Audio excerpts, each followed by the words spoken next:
आम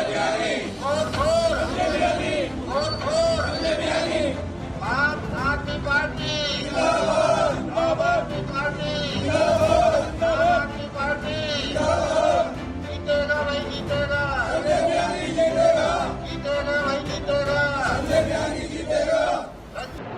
दिल्ली और पंजाब में आमूलचूल परिवर्तन करने के बाद में आम आदमी पार्टी राजस्थान में भी है और मैं विद्याधर नगर विधानसभा से यहाँ का प्रत्याशी हूँ। आज हमने यहाँ पे हमारे संजय नगर स्थित जोटवाड़ा में ऑफिस का इनॉग्रेशन किया है और हमने एक सभा रखी है और इस सभा में काफी लोग आए और हमने उनसे बातें की और मुझे लगता है कि लोग आम आदमी पार्टी से प्यार करते हैं, उन्हें चाहते हैं और हर व्यक्ति आज इंटरनेट के कारण दिल्ली और पंजाब से जुड़ा हुआ है। और मैं चाहूंगा कि कल जो हमारी नामांकन के लिए रैली होने जा रही है, जो सुबह 9:30 से बियानी गर्ल्स कॉलेज से आरंभ होगी, एक भव्य और एक बहुत बड़ी रैली होगी और मुझे लगता है उससे जनमानस का पता चलेगा और वो एक परिवर्तन लेकर आएगी। सो इस रैली को सुबह 9:30 बजे आरंभ किया जाएगा और बियानी गर्ल्स कॉलेज से आरंभ होगी और मैं उन सब साथियों को धन्यवाद देना चाहता हूं जिन्होंने मुझे प्रेरित किया, जो मुझे प्रोत्साहित करते हैं, जो मेरे लिए शुभकामनाएं देते हैं। मैं उनको हृदय से आभार व्यक्त करता हूं और उनसे निवेदन करता हूं कि कल रैली में जरूर पधारे 9:30 बजे Biyani girls college sector 3 Vidyadhar Nagar. Rajasthan के अंदर परंपरा रही है कि एक बार कांग्रेस एक बार बीजेपी, एक बार बीजेपी एक बार, क्या आम आदमी पार्टी इस परंपरा को तोड़ता है? हाँ, देखिए 75 साल आजादी के बाद में हमारे स्कूलों की स्थिति देखिए, हमारे हॉस्पिटल की स्थिति देखिए, कभी लंदन और कभी टोक्यो जाकर देखिए वहां क्या हो गया और हम कैसे रह गए।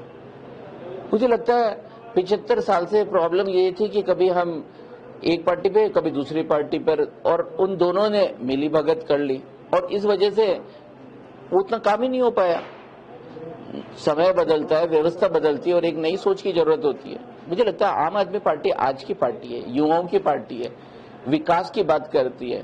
मुझे नहीं लगता हम मंदिर मस्जिद और जातियों में बांट के देश को आगे ले जा सकते हैं। मुझे लगता है हम विकास करके विकास की राजनीति करें। हम जब भी प्रत्याशी का सिलेक्शन करें तो उसकी क्वालिफिकेशन देखें, उसकी योग्यता देखें, ना कि सिर्फ एक पार्टी देखें। मुझे लगता है कि हर वर्ग ने अपनी एक पार्टी बना रखी है, तो फिर ये कहाँ की डेमोक्रेसी है? एक आदमी की पहचान उसके लिंग के आधार पर नहीं होनी चाहिए, ना धर्म के आधार पर होनी चाहिए। आदमी की पहचान उसकी काबिलियत से होनी चाहिए। अगर ऐसा होता है तभी हमारा देश महान बनेगा। और मैं सभी अपने साथियों से निवेदन करता हूँ और उनसे अपेक्षा करता हूँ कि वो इस बदलाव की राह में आगे आएंगे। और आम आदमी पार्टी जिसके कर्ता धर्ता अरविंद केजरीवाल है, जो मानसिक रूप से बहुत मजबूत है और वो एक ऐसे व्यक्तित्व है जिन्होंने 10 साल में एक राष्ट्रीय पार्टी खड़ी कर दी है और मुझे लगता है कि आज भी अगर जनमानस ढूंढा जाए तो देश की दूसरी सबसे बड़ी पार्टी बनती जा रही है। सो मैं आप सबसे अपेक्षा करूंगा कि आम आदमी पार्टी के साथ जुड़िए। 25 तारीख को जो मतदान होने जा रहा है उस मतदान में ज्यादा से ज्यादा मतदान करिए, झाड़ू पे बटन दबाइए और अरविंद केजरीवाल को लेकर आइए, राजस्थान को एक नए बदलाव की तरफ ले जाइए। पार्टी को आपने विश्वास जताते हुए आपको विद्याधर नगर से कैंडिडेट बनाया जी, आप किस नजरिए से देखते हो? आप अपने चुनाव प्रचार कर रहे हैं, कार्यकर्ताओं में कैसा जोश दिखाई दे? देखिए मैं अभी डोर टू डोर कर रहा हूँ और मैं सब लोगों से मिल भी रहा हूँ इस समय। और जब मैं युवाओं से मिलता हूँ जिनकी उम्र 18 से लेकर 30 और 35 साल है, वो सब आम आदमी पार्टी को प्यार करते हैं और लगभग 80% लोगों से जो मिला हूं वो आम आदमी पार्टी को पहचानते हैं, अरविंद केजरीवाल जी को पहचानते हैं और बदलाव लाना चाहते हैं। तो विद्याधर नगर से मुझे लगता है कि हमें अच्छा रिस्पांस मिलेगा। हालांकि विद्याधर नगर एक परंपरागत वोटर्स का जगह है, पर फिर भी मुझे लग रहा है कि इस बार बदलाव की राह पर है। सर, आम आदमी पार्टी ने जो दिल्ली में पंजाब में जो प्रयोग किया और वो प्रयोग पब्लिक को बहुत अच्छा लग रहा है, क्या आम आदमी पार्टी राजस्थान में ऐसे प्रयोग करता है? देखिए, काम करने की एक पद्धति होती है, जिसकी वो पद्धति ठीक है वो सब जगह दिखेगी। अगर मेरी एक आदत है तो मुझे उस आदत सब जगह दिखाई देगी। तो मुझे लगता है कि जो सेम पैटर्न दिल्ली का था वही पैटर्न 1.5 साल में पंजाब में भी आप देख सकते हैं। तो निश्चित रूप से वो बदलाव तो होगा और राजस्थान बदलेगा, क्योंकि अरविंद केजरीवाल जी ने 7 गारंटी लिख कर दी है, जिसमें पहली गारंटी है वो है शिक्षा, हाईटेक एजुकेशन। हमारे सारे सरकारी स्कूलों को प्राइवेट से भी शानदार स्कूल बनाने का सपना है, पहली गारंटी। दूसरी गारंटी स्वास्थ्य की गारंटी है, जिसमें मोहल्ला क्लिनिक बनाई जाएगी। तीसरी गारंटी महिलाओं को सम्मान राशि देने की भी गारंटी है। 300 यूनिट फ्री बिजली देने की भी गारंटी दी जा रही है। मुझे लगता है कि हमारे को ये समझना पड़ेगा कि कुछ तो बुनियादी चीजें हैं, वो तो सबके लिए अवेलेबल होनी चाहिए, सर्वसुलभ होनी चाहिए। हर आम आदमी के लिए वो चीजें अवेलेबल होनी चाहिए, जैसे पानी है, लाइट है, शिक्षा है, स्वास्थ्य है। इसे मुफ्त की रेवड़ी नहीं कह सकते।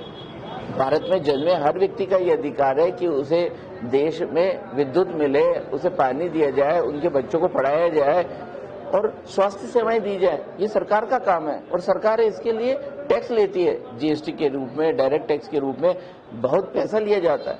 इस पैसे का सदुपयोग होना चाहिए, ये पैसा लोगों के वेलफेयर में इस्तेमाल किया जाना चाहिए। ये गरीब और अमीर की खाई को पटने के लिए इस पैसे को ढंग से इस्तेमाल किए जाने की जरूरत है, करप्शन खत्म किए जाने की जरूरत है। आज हाँ जी, केंद्र सरकार के पास में पावर है, सत्ता में, तो बार बार ईडी का प्रयोग करते हैं, कभी किसी को पकड़ते हैं, कभी किसी को। क्या ये देश का पूर्ण कार्रवाई नहीं? आपने बिल्कुल सही बोला है, क्योंकि मुझे लगता है कि आज देश 75 साल बाद सबसे भयानक स्थिति में आ गया है, क्योंकि एक पार्टी अपनी सत्ता का बड़े बेरहमी से उपयोग कर रही है। जो उनकी बात मान लेता है, जो उस पार्टी में शामिल हो जाता है, वो उसका कोई अपराध नहीं दिखाई देता, उसके लिए कोई ईडी, उसके लिए कोई सीबीआई, कोई इनकम टैक्स रेड नहीं है। लेकिन एक ऐसी पार्टी जो उसके विरुद्ध खड़ी होती है, जो उसके बारे में कुछ बोलती है, उससे बदला लिया जाता है, विभिन्न तरह से उसे परेशान किया जाता है और ये बाध्य किया जाता है कि वो भी हमारी पार्टी में शामिल हो जाए।